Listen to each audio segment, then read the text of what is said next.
여러분 교재 봐주셨습니까? 네, 그러면 교재 5페이지를 보시겠습니다. 이번 성경 핵심 강연의 첫 번째 제목은 재림을 예고하는 표적들입니다. 교재의 주제 구절로 마태복음 16장 1절에서 4절까지의 말씀이 제시되어 있는데요. 바리새인들과 사두개인들이 주께 와서 주를 시험하여 하늘로부터 온 표적을 보여달라고 요구하더라. 주께서 그들에게 대답하여 말씀하시기를 저녁이 되면 너희는 하늘이 붉으니 날씨가 좋겠구나라고 말하고 또 아침에는 하늘이 붉고 찌푸리니 오늘은 날씨가 굳겠구나 하나니 오 너희 위선자들아 너희가 하늘의 현상은 분별할 줄 알면서도 시대의 표적들은 분별할 줄 모르느냐?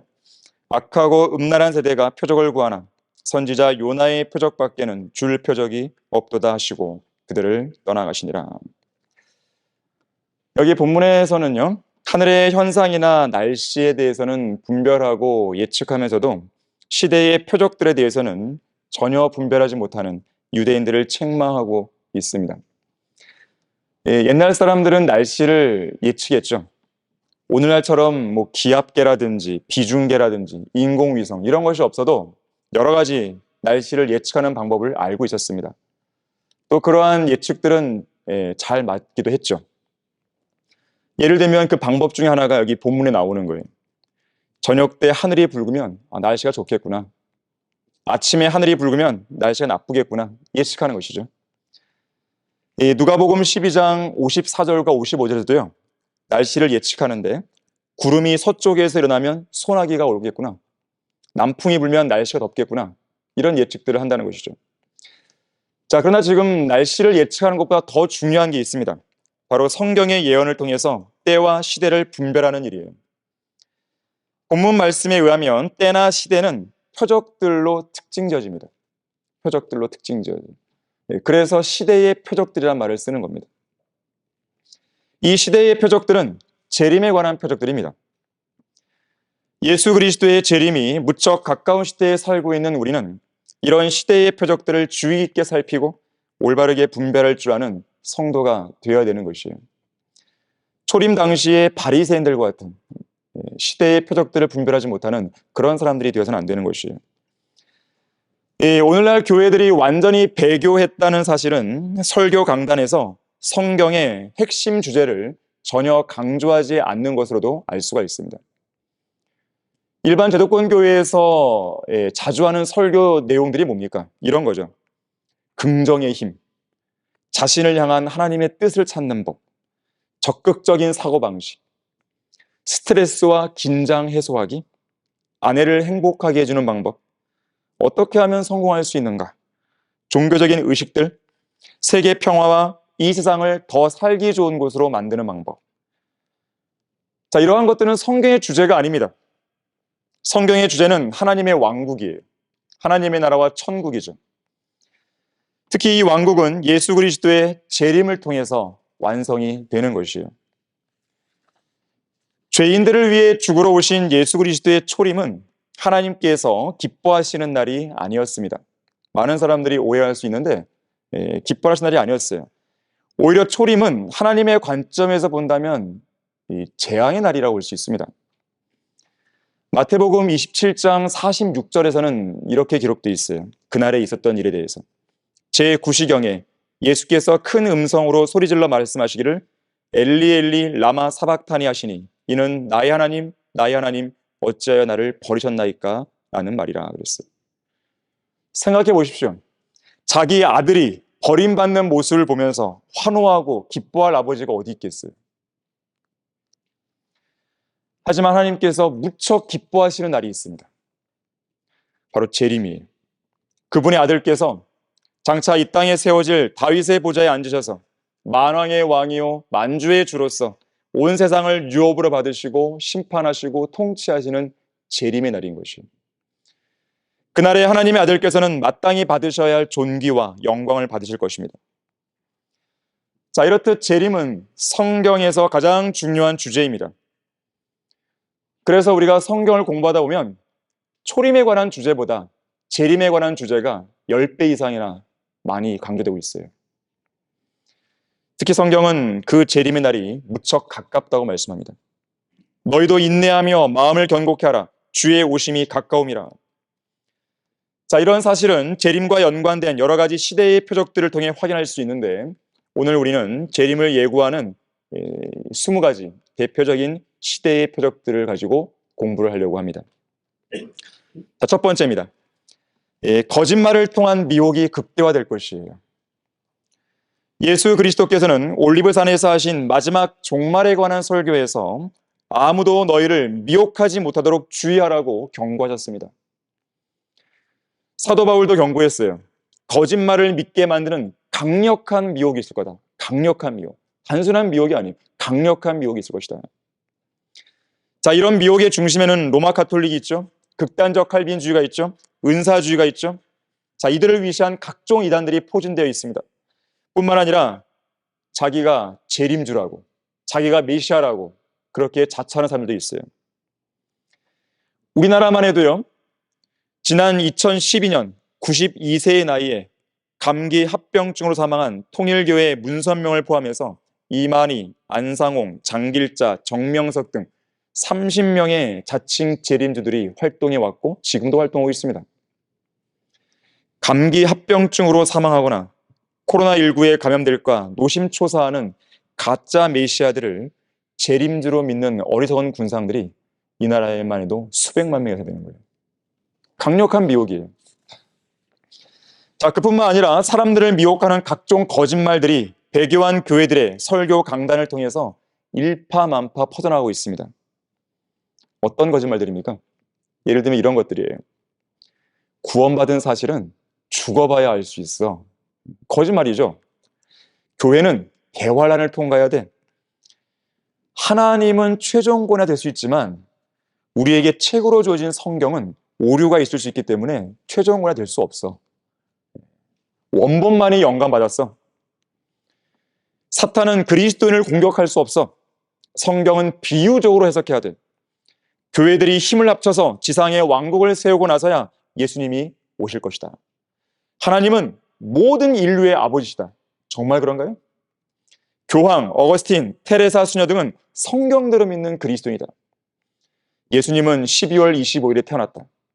교회는 크리스마스, 부활절 등의 절기를 지켜야 된다. 건물이 크고 헌금 액수가 많고 교인 수가 많으면 많을수록 좋은 교회다. 곽선희, 길자연, 김사만, 김장환, 김진홍, 소강석, 오정현, 윤석전, 조용기 등은 훌륭한 목사다. 창세전에 하늘나라 갈 사람과 지옥 갈 사람이 정해져 있다. 끝까지 견뎌야 구원받는다. 구원을 잃어버릴 수 있다. 믿음만으로는 구원받지 못하며 반드시 그에 합당한 행위가 필요하다. 세례를 받아야, 유아 세례를 받아야 구원받을 수 있다. 방언은 성령 침례의 증거다. 평양 대부흥 운동은 성령 하나님의 역사다. 오순절 운사지 운동은 성경적이다. 다른 종교에도 구원이 있다. 불교는 불교만의 구원이 있고 기독교는 기독교만의 구원이 있다. 누가 한 얘기예요? 조용기 목사가 한 얘기예요. 똑같다는 것이죠. 팔레스타인은 이스라엘 땅이 아니다. 예수님은 푸른 눈을 가진 사람이었다. 예수님은 금요일에 죽으셨다. 지옥에서 영원히 불타는 사람은 없다. 화평의 통치자이신 예수님이 오시지 않아도 인간은 지상에 평화를 가져올 수 있다. 신학 공부를 하려면 철학을 공부해야 된다. 자, 각종 거짓말들이 신학교 강단 그리고 교회 설교 강단에서 버젓이 나타나고 있는 것이죠. 자, 이런 말들은 온 반죽을 부풀게 하는 누룩들입니다. 성경대로 믿는 그리스도인들은 이런 거짓말들에 미혹될 리가 없죠. 자, 두 번째, 전쟁, 기근, 지진, 역병이 극심해집니다. 자, 이것은 우리가 이미 목도하고 있는 현실이에요. 1986년에 출간된 책이 있습니다. 군대 역사 백과사전이에요. 이 책에 따르면 기원전 3500년 이후로 4345회의 전투가 있었습니다. 특히 20세기에 발발한 제1차 세계대전, 제2차 세계대전, 이 두 차례의 세계대전을 통해서요, 최대 1억 명 정도의 사람들이 죽었습니다. 1억 명이 죽은 것이. 이 단 두 번의 세계대전을 통해서. 그뿐만 아니라 러시아, 캄보디아, 독일, 루안다 등지에서는 자기들의 국가 정부에 의해서 죽은 사람들이 무려 1억 7천만 명이 된다고 그래요. 공산주의 국가들이죠, 주로. 독재 국가들이죠. 자, 기근도 그런데요. 1년 전에 유엔 세계 식량 계획에서는요. 코로나19로 인한 기근 팬데믹을 경고한 적이 있습니다. 실제로 전 세계에서 기아로 허덕이는 사람들의 수가 2019년 말 기준으로 1억 3천 명이었습니다. 자, 그런데 이번 코로나19 팬데믹을 겪으면서 그 사람들의 수가 2배 가까이 늘어서 2억 명이 됐어요. 하지만 여기서 끝나지 않습니다. 최근에 러시아가 우크라이나를 침공했죠. 이 전쟁의 악재가 겹쳐서 올해 2022년에 들어서는 3억 명에 육박하게 됐습니다. 불과 2년, 3년 사이 일어난 일이에요, 이게. 기근이 극심해지는 것이죠. 예멘, 콩고 민주공화국, 베네수엘라, 남수단 공화국, 아프가니스탄, 자, 이런 등지에서는 기근이 가장 심각한 나라들입니다. 자, 지진도 여러 나라와 지역에서 일어나고 있죠. 미국 지질학회에 따르면 1987년부터 2010년까지 통계를 보니까 22차례의 대규모 지진이 있었고 324회의 크고 작은 중요한 지진들이 있었습니다. 지난 2004년에 있었던 지진을 기억하실 거예요. 규모 9.1의 지진이에요. 9.1. 인도양 기저에서 발생한 쓰나미로 인해서 무려 23만 명 정도가 죽었습니다. 지난 6월 21일이죠. 아프가니스탄에서 지진 6.1의 강진이 발생했죠. 그 결과 1000명이 죽었어요. 1000명. 1917년부터 매년 지진의 발생 횟수는 꾸준히 증가하고 있습니다. 지진 강도 5만 넘어도요. 사람들이 심한 흔들림을 느끼게 되고 위협을 받거든요.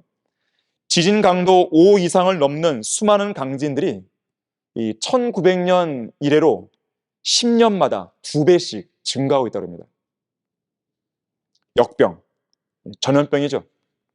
에볼라 바이러스, 유행성 독감, 에이즈, 사스, 메르스, 신종 코로나 바이러스. 자, 이 중에 에이즈로 사망한 사람이 지난 40년 동안 전 세계적으로 3천만 명 이상이라고 합니다. 2018년 말 통계 기준으로 보니까 약 4천만 명의 사람들이 에이즈에 감염된 채로 살아가고 있습니다. 에이즈의 주된 원인은 동성애예요. 최근 이슈가 되고 있는 원숭이 두창 역시나 남성 동성애가 주된 원인입니다. 또한 2019년 12월 중국 우한에서 처음 발생한 이후로 지금까지 2년 7개월 동안 지속되고 있는 코로나19로 인해서 약 5억 4천만 명의 사람들이 확진 판정받았고 630만 명의 사람들이 사망했습니다. 그러니까 지난 6월 21일 기준이에요. 자, 세 번째. 이스라엘 백성이 그들의 영토로 돌아오고 있죠. 자, 유대인들의 귀환은 1917년 영국에서 벨푸어 선언이 발표된 이래로 본격적으로 시작되었습니다. 벨푸어 선언이 발표된 당시에는 이스라엘 땅에 유대인들이 2만 5천 명 정도밖에 안 살았었어요. 하지만 1948년 그들이 독립국가를 세웠을 때는 약 100만 명으로 늘어납니다. 2022년 지금은 890만 명이 넘는 유대인들이 살고 있어요. 전 세계적으로는 1,500만 명이 넘는 유대인들이 지구 곳곳에 살고 있다고 합니다. 자, 근데 놀라운 것은요. 그들의 땅으로 귀환한 순서가 성경에 예언되어 있는데 그대로 이루어졌습니다. 거기 박스 안에 있는 구절을 보시게 되면 두려워 말라 이는 내가 너와 함께 있음이라 내가 내 씨를 동쪽으로부터 데려오고 서쪽으로부터 너를 모을 것이며 내가 북쪽을 향하여 말하기를 포기하라 할 것이며 남쪽을 향하여 말하기를 감금하지 말라 하리라 내 아들들을 먼 곳으로부터 내 딸들을 땅 끝들로부터 데려오라 그랬어요. 자, 순서를 보니까 동서 북, 남, 그리고 땅 끝들이죠. 동쪽, 터키, 예멘, 이라크, 이란, 중국 등지에서 왔습니다. 그 다음 순서로는 유럽을 중심으로 일어난 독일 나치의 홀로코스트에서 살아남은 자들이 귀환했죠. 그 다음 북쪽이에요. 바로 러시아에서 돌아왔습니다. 그 다음은 남쪽인데 소위 모세 작전으로 알려진 작전을 통해서 에티오피아의 유대인들이 이스라엘 땅으로 항공기를 통해 공수되어 들어왔습니다. 이걸 이른바 모세 작전 그래요. 모세 작전. 마지막으로 땅끝들인데 바로 미국과 캐나다 등지에서 귀환하게 된 것이죠. 자, 네 번째, 유대인들이 이스라엘에 속한 땅들을 사게 됩니다. 돈을 주고 매입하게 되는 것이죠. 바로 이것이 집단 농장 키부츠입니다. 자, 이에 관한 예언이 예레미야 32장 44절에 나와 있는데요. 사람들은 돈을 주고 밭들을 사되 증서들을 써서 봉인하고 베냐민 땅과 예루살렘 주위 지역과 유다의 성읍들과 산지의 성읍들과 골짜기의 성읍들과 남쪽의 성읍들에서 증인들을 세우리라. 이는 내가 그들의 사로잡힌 자들을 돌아오게 할 것임이라 주가 말하노라 그랬어요. 키부츠는 이스라엘의 집단 농장입니다. 집단 노동, 공동 소유, 이런 생활 방식을 고수하면서 이들은 이 집단 농장 키부츠를 국가적인 자랑으로 여겼습니다. 이스라엘 재건 신화의 주축이 바로 여기에 있었어요. 이 키부츠 인구는 이스라엘 전체에서 7%를 넘긴 적이 없다고 그래요. 하지만 이 안에서 정치 지도자들과 군사 지도자들을 길러냈다고 합니다. 하지만 키부츠도 자본주의 방식의 사유재산 제도와 상업주의 문화를 빠르게 도입하면서 쇠락의 길로 접어들었고, 현재는 키부츠 인구의 15%만이 농업에 종사하고 있다고 그래요. 그것도 거기에 사용되는 노동력을 보니까 유대인들이 아니라 태국인들이나 아랍인들이 주로 그 일을 하고 있다고 합니다. 다섯 번째, 이런 가운데 유대인들이 땅을 사들이면서 이스라엘 국가가 재건됩니다. 그들의 영토로 돌아온 유대인들이 땅을 사들이면서 이스라엘 국가가 재건된 것인데, 이사야 66장 8절에서는 이렇게 예언합니다. 누가 그러한 일을 들었으리요? 누가 그러한 일들을 보았으리요? 땅이 하루에 생겨날 수 있으며 한 민족이 순식간에 태어나겠느냐? 그러나 시온은 진통하자마자 그 자녀들을 낳았도다 그랬어요. 현재 이스라엘이 자기들의 땅으로 돌아와 있다는 사실은 기적 중의 기적입니다. 인류의 역사를 주관하시는 살아계신 하나님의 섭리적인 돌보심과 보호하심이 없이는 절대로 일어날 수 없는 일이에요. 자, 물론 우리는 주의할 것이 하나 있어요. 오늘날 이스라엘이 돌아온 것은요, 이 예언의 완전한 성취라고 볼 수는 없습니다. 왜냐하면 이스라엘은 또다시 환란 시대에 다시 광야로 쫓겨날 것이기 때문에 그래요. 이러한 예언이 정확하게 완전히 성취되는 것은 예수 그리스도의 재림 때입니다. 다만 그러한 표적들과 조짐들을 우리는 1948년에 이스라엘의 독립을 통해 보고 있다는 뜻이에요. 여섯 번째로 순수한 언어인 히브리어가 회복되었습니다. 그때 내가 백성에게 순수한 언어를 돌려주리니 그들이 모두 주의 이름을 부르며 한 마음으로 그를 섬길 것입니다. 히브리어는 순수한 언어입니다. 천상의 언어이고 천사들의 방언이에요. 자, 히브리어는 단순한 고대 언어가 아니에요. 사람들의 기억 속에 잊혀진 고대 문헌에서나 볼 수 있는 죽은 언어, 사어가 아닙니다. 성경책이나 종교의식 또는 옛날 책들에서나 볼 수 있는 문어적인 언어가 아니라 구어적인 언어예요. 이스라엘의 일상 언어란 뜻입니다. 다시 말하자면 오늘날 이스라엘의 대표 일간지가 예루살렘 포스트거든요. 예루살렘 포스트, 그 일간지에 사용되고 있는 히브리어나 구약 성경 필사본들에 기록된 히브리어나 큰 차이가 없다는 거예요. 여러분들은 우리나라 조선시대에 기록된 문헌들이잖아요.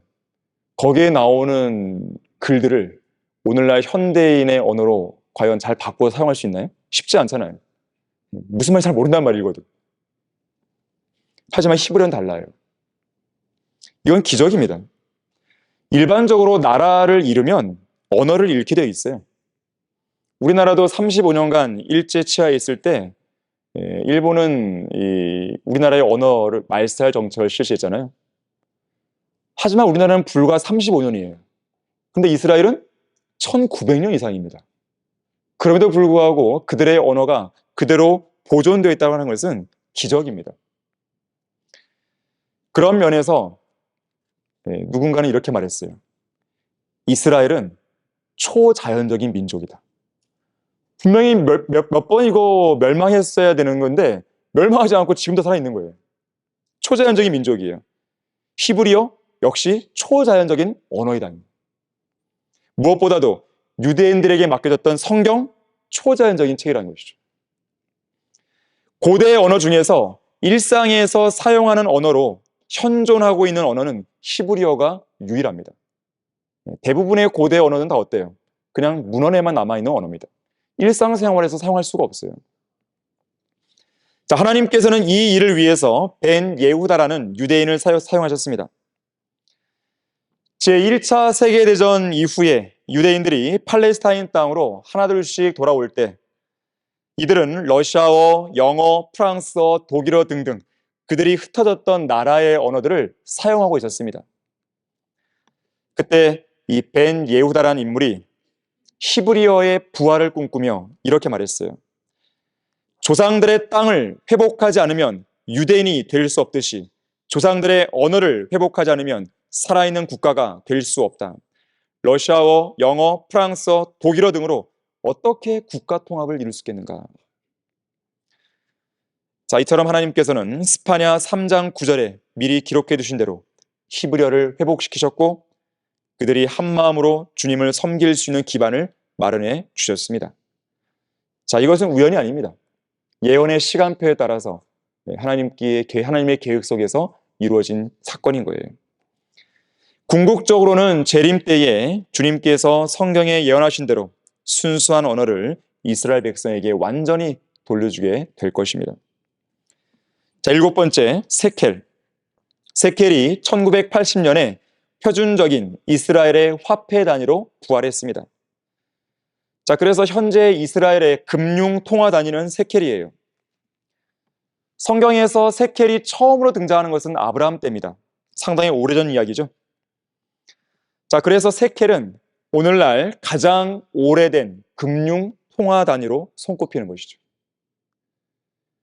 무려 이 4,000년 전에 썼던 그 금융 통화 단위가 지금도 유효한 것이죠. 이것도 기적이죠. 자, 그런데 이스라엘이 1948년에 독립했을 때 그 당시까지만 해도요, 세켈이라는 통화 단위가 사용되지 못했습니다. 그 이전에 1948년 이전에 팔레스타인 땅에서 사용되고 있던 화폐 단위는 영국의 파운드 아니면 미국의 달러였어요.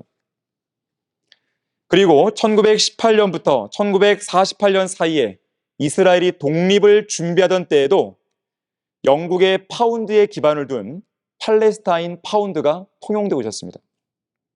그 이후로도 이름이 바뀌어서 이스라엘 파운드라는 이름으로 통용되었어요. 자, 그러다가 1969년 이스라엘의 입법부인 크네셋에서 세켈을 통화 단위로 바꾸는 법을 위반하게 됩니다. 그리고 1977년에는 이스라엘의 파운드와 세켈을 상호 교체하는 데 어렵지 않도록 제한했고 드디어 1980년에 세켈이 이스라엘의 공식 화폐 단위로 등장하게 되었던 것이에요. 자, 8번째는요. 이스라엘의 옛 도성들이 재건되고 있다는 것이죠.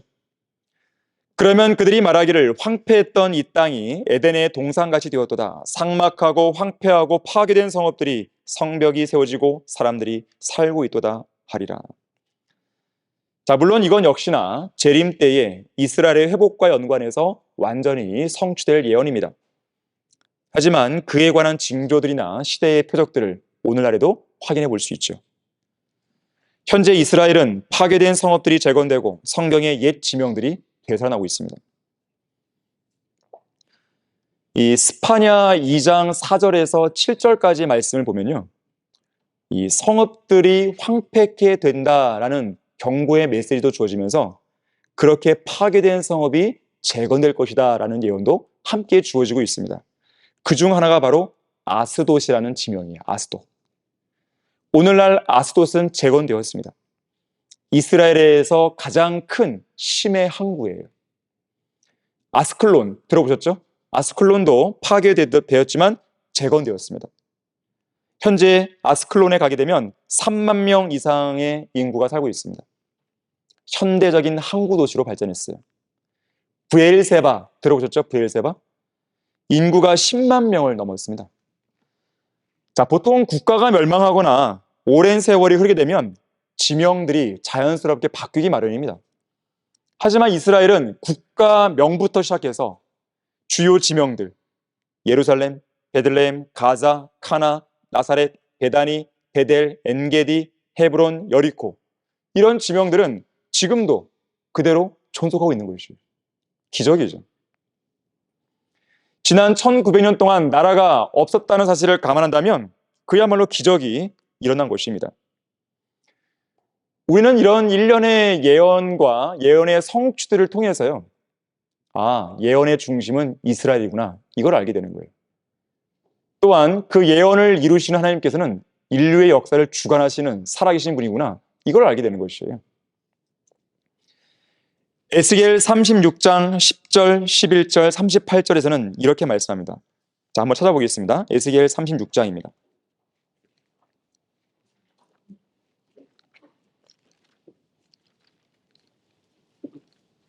에스겔 36장 10절, 11절 먼저 보시면요. 내가 너희 위에 사람들을 늘리리니 이스라엘의 온 집, 즉 전체에게라. 성읍들에는 사람이 살게 될 것이요 폐허에는 집을 짓게 되리라. 내가 너희 위에 사람과 짐승을 늘릴 것이니 그들은 번성하고 소산을 낼 것이라. 내가 너희를 너희의 옛 땅을 따라 정착시키며 너희의 처음보다 너희에게 더 잘해주리라. 그러면 너희는 내가 주인 줄 알리라. 38절도 보시면요. 거룩한 양떼처럼 예루살렘의 정한 명절들에 그녀의 양떼처럼 삭막한 성읍들이 사람들의 때로 채워지리니 그리하면 그들이 내가 주인 줄 알리라. 자, 오늘날 이스라엘에서는 이 예언들이 그대로 성취되고 있음을 확인할 수 있습니다. 이스라엘의 인구가 증가하고 있죠. 또 성읍들이 재건되었죠. 심지어 사막과 황무지를 개간해서 사막을 옥토로 바꾸고 눈부신 농업기술의 발전을 이루고 척박한 황무지와 사막을 비옥한 농경지로 만들고 많은 변화들이 일어나고 있습니다. 이스라엘은 사막 위에 기적을 일으킨 나라로 알려져 있습니다. 다시 한번 강조드리지만 이러한 것들은 부분적인 성취일 뿐이에요. 완전한 성취는 예수님의 재림 때에 이루어지게 됩니다. 그때는요, 단순한 농업기술의 발전으로 인한 그런 옥토밭으로 막 바꾸는 그런 정도가 아니에요. 아예 땅의 체질이 바뀌어버립니다. 자, 9번째로 땅의 소산이 계속 증가하고 완전한 관계가 이루어지게 됩니다. 1988년 10월호 스포트라이트 온 이스라엘 잡지에는 이 복숭아, 양배추, 살구, 체리 같은 과일들이 계절에 상관없이 소출되고 있다는 기사가 실렸습니다. 이런 과일들이 유럽 시장으로 들어가서 정상적인 제철 가격의 10배나 되는 가격으로 팔리고 있다고 그래요. 또한 이스라엘은 꽃을 수출하고 있다고 말했는데요. 그것도 독일, 영국, 프랑스, 심지어 꽃에 관한 한 타의 추종을 불허하는 네덜란드까지 이 꽃을 수출한다고 그래요. 이사야 27장 6절에서는 재림 때가 되면 이스라엘이 전 세계 과일들과 채소의 공급원이 된다고 예언합니다. 그가 야곱에게서 나온 자들로 뿌리박게 하시리니 이스라엘은 꽃이 피고 싹이 나서 열매로 세상의 지면을 채우리라 하겠어. 여기 지금 관계란 말이 나왔는데요. 이 농사를 짓는 데 필요한 물을 논밭에 대는 것을 관계란 말을 쓰죠. 이 이사야 58장 11절과 12절에서는 또 주는 너를 계속 인도하여 가뭄에서도 내 혼을 만족해 하며 내 뼈를 살찌게 하리니 그러면 너는 물된 동산 같을 것이며 관계죠, 관계. 물이 끊기지 않는 샘물 같으리라. 내게서 날 자들이 옛 황폐한 곳들을 세울 것이요 내가 많은 세대들의 기초를 일으켜 세우리니 내가 파괴된 곳의 보수자라 또 거주지로 가는 길을 복구하는 자라 불리리라 라고 말씀하죠. 이 아모스 9장 13절 14절에서도요. 주가 말하노라 보라 그 날들이 이르리니 밭 가는 자가 추수꾼을 앞서며 포도를 밟는 자가 씨 뿌리는 자를 앞서리라. 산들은 단 포도주를 떨어뜨릴 것이요 모든 작은 산들은 녹으리라. 내가 내 백성 이스라엘에 사로잡힌 자를 다시 데려오리니 그들이 황폐한 성읍들을 세워 그곳에 거주할 것이요. 또 그들이 포도원들을 만들어 그 포도주를 마시겠고 그들은 또한 정원들을 만들어 그 열매를 먹으리라고 말씀합니다. 자, 이러한 예언들 역시나 재림 때에 완전히 성취될 것입니다. 하지만 그와 연관된 조짐들과 시대의 표적들이 나타나고 있는데 이스라엘의 어느 한 농가에서는요.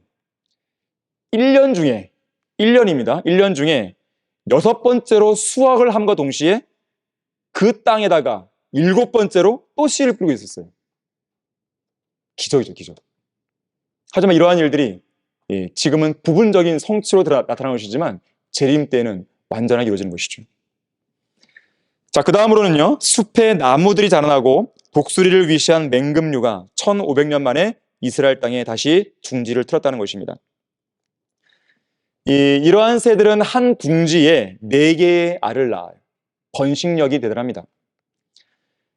이스라엘의 공군은 새들이 짝짓기 하는 그 계절에는 그들의 서식지를 피해서 훈련을 한다 그래요.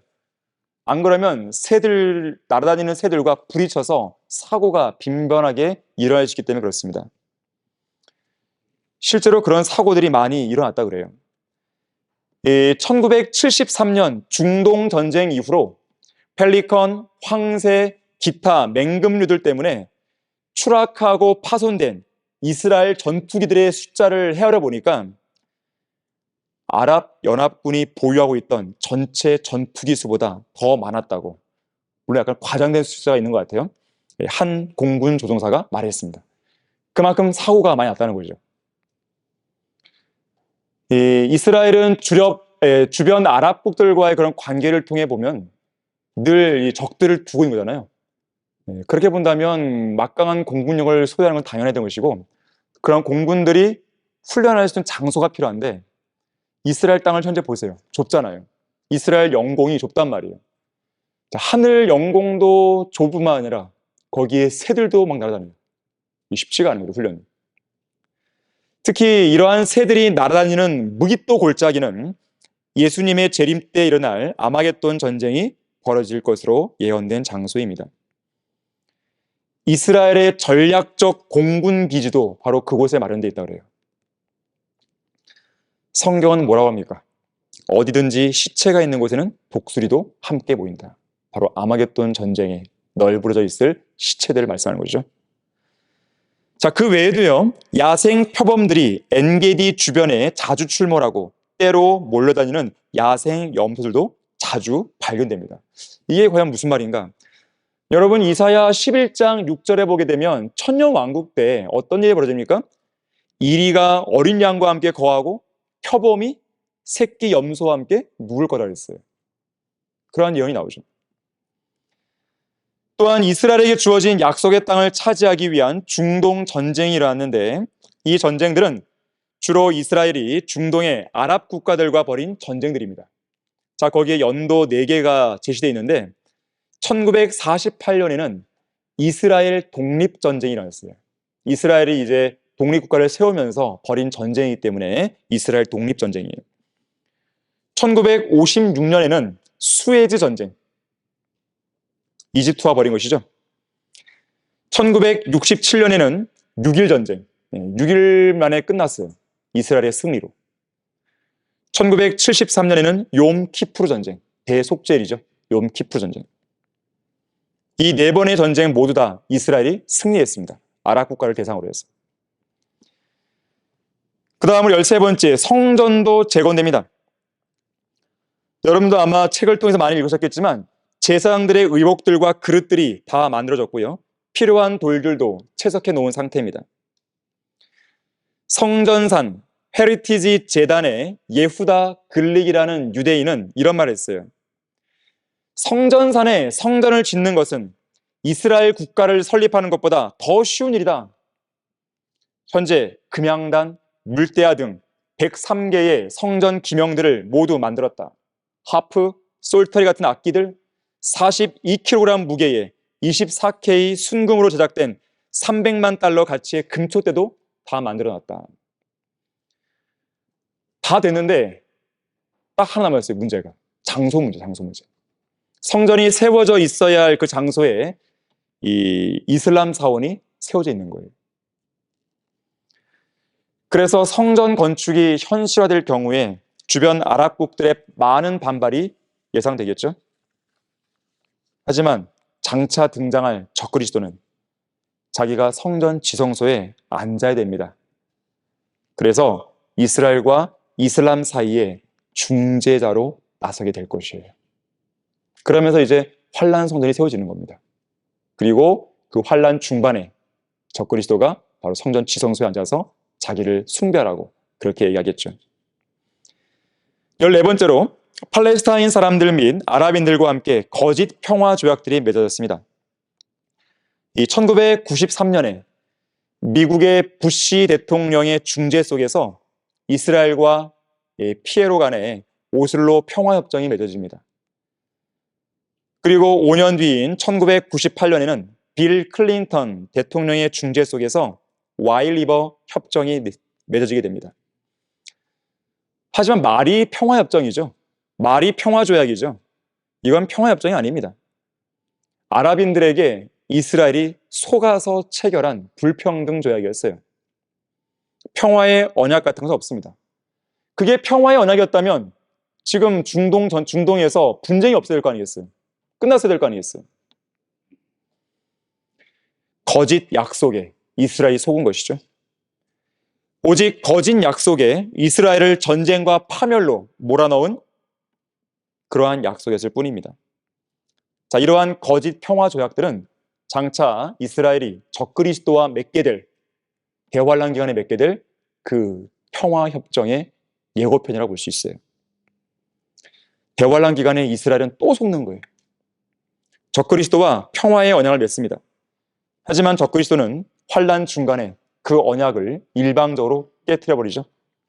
그리고 환란 시대의 후 3년 반의 기간 동안 대대적으로 이스라엘을 박해하게 됩니다. 15번째로 교회들이 바르게 보존된 성경과 진리의 말씀을 버리고 배교하게 됩니다. 이것은 우리가 너무나도 분명하게 보고 있는 현실이죠. 사탄에 의해 변개된 가짜 성경 번역본들이 출현하게 됩니다.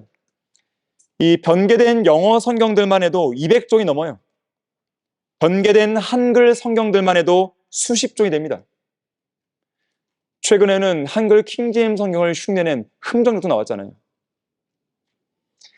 17번째, 국제연합의 파멸이 다가오고 있습니다. 성경에는 유엔의 파멸에 관한 109절 이상의 예언들이 나옵니다. 하지만 오늘날 유엔에 가입된 193개국 국가의 정치 수반들 중에서, 대통령들 중에서 이 예언들에 유념하는 대통령이 있나 보세요. 아무도 없죠. 무시해버리죠. 그래서 유엔이 파멸하는 거예요. 적그리스도의 2억의 군대 속에서, 2억의 군대에 편승된 상황 속에서 그들은 완전 파멸되는 것이죠.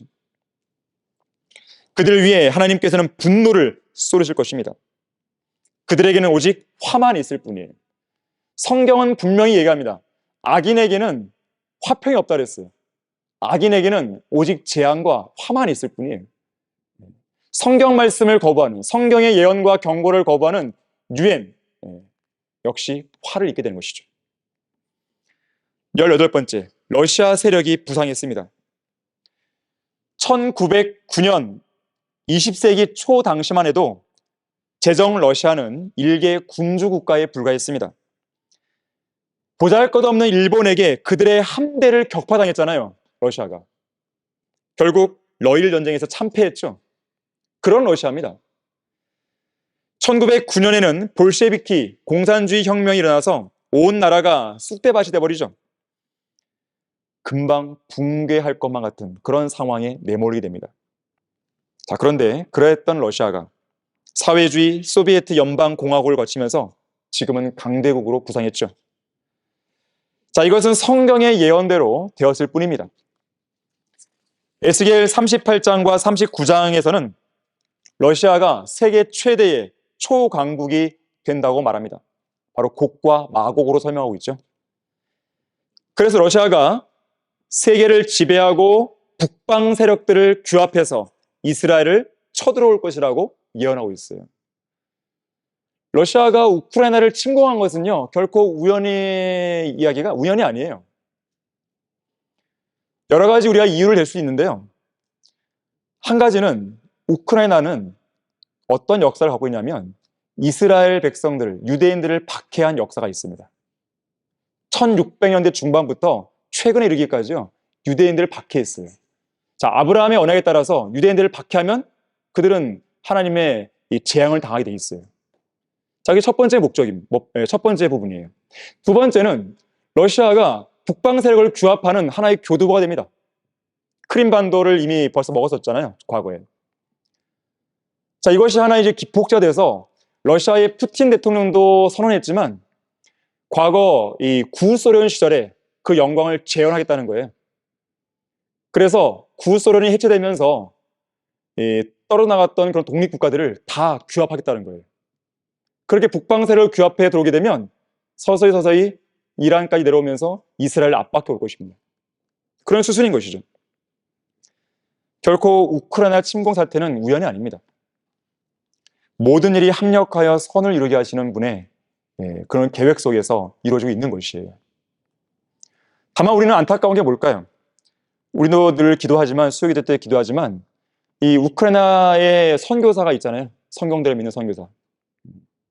릭 와일즈 형제님과 다니엘 바디엘 형제님이 하고 있단 말이에요. 그런 전쟁통에서도요, 복음을 전하고 있습니다. 너무나 감동적인 간증들을 들려주고 있는 거예요. 자, 그런 상황이 우리가 좀 안타까울 뿐이죠. 좀 안정된 기저 위에서 사역을 하면 좋겠지만 하나님의 계획과 예언의 그런 시간표에 따르면 그런 것은 어쩌면 일종의 수순이 되는 것이죠. 국제경찰 국가가 세워집니다. 오늘날 많은 사람들이 인공지능, 로봇의 비약적인 발전에 환호하고 있지만 결국 이러한 로봇들은 적그리스도에 의해 세워지는 국제경찰 국가에 의해서 그 도구로 활용될 것이에요. 이들이 뭐 할 것인가? 적그리스도를 경배하지 않는 사람들, 적그리스도의 형상에 경배하지 않는 사람들, 그들을 집집마다 수색하면서 찾아낼 것입니다. 짐승의 표를 받지 않는 사람들, 짐승의 숫자를 머리나 이마에 오른손에 받지 않는 사람들을 찾아낼 것이에요. 이들은 무감정, 감정이 없죠. 무자비, 자비도 없습니다. 관용도 베풀지 않아요. 마치 그 옛날 느부갓네살의 형상의 앞에 절하지 않았다는 이유로 불타는 용광로에 던져진 사드락, 메삭, 아벳느고 같은 그런 유대인들을 이 로봇들이 수색할 것입니다. 마지막 무화과나무에서 싹이 나고 잎이 나오는 것이죠. 예수 그리스도께서는 공생의 사역 마지막 주간의 월요일에 잎만 무성하고 열매 없는 무화과나무를 저주하신 적이 있죠. 그 결과 무화과나무는 뿌리로부터 말라버렸습니다. 뿌리로부터 말라버린 나무는 소생이 완전히 불가능하죠. 자, 무화과나무는 이스라엘을 상징합니다. 말라버린 무화과나무, 회복할 수 없는 그런 상태로 완전히 저주받은 이스라엘의 모습을 보여줘요. 하지만 이스라엘은 완전히 저주받은 것이지 영원히 저주받은 건 아닙니다. 말라버린 그런 무화과나무가 소생하듯이 이스라엘이 회복되는 것이죠. 그래서 뿌리째 말라버린 이스라엘이 가지가 유연해지고 잎이 나오면서 회복되기 시작했는데 바로 1948년 5월 14일에 이스라엘이 그들의 본토에 독립국가를 세우면서 그 예언은 이루어지고 있는 것이죠. 중요한 것은 이 세대가 지나가기 전에 이 모든 일들이 이루어진다는 것이거든요. 자, 이 세대, 이스라엘을 상징하는 무화과나무가 가지가 유연해지고 잎을 내는 장면을 본 세대들입니다. 바로 이스라엘의 독립을 본 세대죠. 바로 이 세대가 지나가기 전에 이 모든 일, 대환란과 재림에 관한 모든 표적들이 이루어질 것이라고 예수님은 말씀하신 거예요. 자, 그렇다면 교회의 휴거 또한 이 세대가 지나가기 전에 반드시 이루어지겠죠.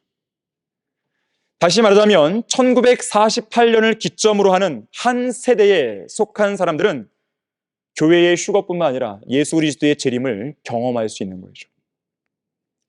자, 그런 면에서 볼 때 이 세대에 속한 우리 그리스도인들은 죽음을 보지 않고 휴거될 가능성이 매우 큰 것이죠. 다만 한 세대를 몇 년으로 볼 것이냐, 이것만 남아있는 것인데, 자, 이 부분은 내일 오전 마지막 설교에서 이야기를 해드릴 것입니다. 자, 결론을 맺겠습니다. 예수님께서는 언제라도 오실 수 있습니다. 그날은 무척 임박해 있어요. 우리의 구주께서는 다시 오시겠다는 그 약속을 더 이상 지체하시지 않겠다고 말씀하십니다. 성경의 마지막 책, 마지막 장인 요한계시록 22장에서는 반드시 내가 속히 오리라고 3번이나 말씀하세요. 성경에 나오는 마지막 약속은 재림에 관한 약속이고, 성경에 나오는 마지막 기도 역시 재림에 관한 기도입니다. 특히 성경에 나오는 32,500개의 약속들 중에서 무려 3만 개의 가량이 재림에 관한 약속과 직접적으로 또 간접적으로 연결되어 있습니다. 재림에 관한 약속만큼 고상하고 위대한 약속도 없습니다. 그리스도인은 어떤 다른 약속보다도 재림에 관한 약속을 더 굳게 붙들고 살아야 돼요. 재림을 고대하며 사는 성도야말로 진정한 그리스도인입니다. 왜 그런 것이에요? 우리의 시민권이 하늘에 있기 때문에 그래요. 또한 그분이 오실 때 우리의 썩어질 몸을, 우리의 죽을 몸을 주님의 영광스러운 몸처럼 변모시키기 때문에 그렇습니다. 어떤 성도는요, 종종 이런 말을 하죠. 나의 신앙생활은 그다지 좋지 못했고 주님을 위해 한 일이 별로 없으니까 나는 아직 들림받을 준비가 안 돼 있어. 그래서 주님께 속히 오시라고 기도할 수가 없어요. 자, 하지만 이런 생각은 재림에 대한 강한 열망을 질식시킬 뿐입니다. 그러한 생각은 자신의 종교적인 의를 드러내기 좋아하는 게으른 종교인들의 모습일 뿐이에요. 자신의 신앙생활이 그동안 신실하지 못했다고 해서 주님이 오셔서 사랑하는 누구누구야 떠나자라고 했을 때 주님, 저는 아직 준비가 안 돼서 떠날 준비가 안 됐어요. 주님을 위해서 일을 좀 더 하다 갈게요. 그렇게 말할 수는 없잖아요. 자, 그것은 마치 평상시에는 빈둥대다가 꼭 시험 전날에만 밤을 새우겠다고 설치되는 사람과 똑같습니다. 오히려 이 세상에 오랫동안 남아있으면 남아있을수록 주님을 위해 일할 기회보다는 죄를 지을 기회가 더 많아질 것이에요. 우리는 속히 이 천한 육신의 장막을 벗어버려야 하는 것입니다. 주님은 이제 더 이상 지체하지 않으실 것이에요. 천성을 향해 가는 길이 무척 고달플지라도 우리가 기뻐하고 즐거워할 수 있는 이유가 바로 여기에 있습니다. 조금 있으면 오실 리가 오실 것이에요. 지체하지 않으실 것이에요. 조금만 더 견디십시오. 이제 곧 우리의 믿음의 경주는 끝날 것입니다.